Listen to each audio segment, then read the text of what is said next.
qəlbi əməllərdə insan şirkə düşə bilər. Allahdan qeyrisinə təvəkkül eləmək. Bu problemdir. Misal üçün, insan etiqad eləyir ki, müdürdür mənə ruzi verən.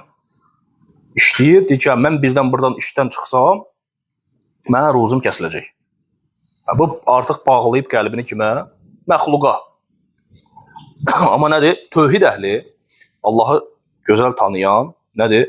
Etiqad edir ki, ruzunu verən də Allahdır. Alan da Allahdır. Azaldan da, çoxaldan da Allahdır və bunlar səbəbdir. Səbəblərdən tutunmalıyam, bəli. Amma bugünkü gün mənim o səbəbim, mənim ibadətimə manədirsə, namaz qılmağa icazə vermirlərsə orada, mən nə etməliyəm? Oranı tərk eləməliyəm. Və qorxmamalıyam ki, mən oranı tərk eləyərəm, ac qalaram. Kim Allah üçün, Peyğəmbərimiz sallallahu aleyhi ve sellem buyurur ki, Allah üçün bir əməli tərk eləyərsə, Allah ondan qat-qat gözəlliyi ona nəsib edir, daha da xeyirlisini nəsib edir. Sən Allah rızası üçün oradan tərk edirsən, sən ki, ibadətləri yerinə yetirə bilmirsən, namazları orada qıla bilmirsən, nə edirsən? Sonra evdə gəlib qəzanı qılaram demirsən. Nə edirsən? Tərk edirsən Allah üçün. Vallahi Allah Subhanahu taala ondan daha yaxşısını sənə nəsib eləyəcək. Və qorxmaq lazım deyil ki, yəni ruzini verən Allahdır. Allah buradan mənə ruzi verirsə, başqa qapı açacaq və başqa yerdən mənə ruzisini verəcək.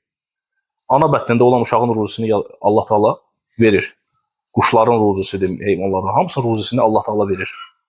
Mən Allah üçün bir əmələ tərk eləsəm, məni ac qoyacaq. Allahla düşmənçilik eləyən, Allahın dini ilə vuruşan kafirlərin belə ruzisini Allah Taala verir.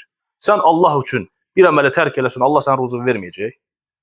Bu nəyə bağlıdır? Bu etiqada bağlı olan məsələdir, təvəkkülə bağlı olan məsələdir. Bunlar harda gəlir? Tövhiddə gəlir, əqidədə gəlir. İnsan ona görə tövhidi öyrənməlidir.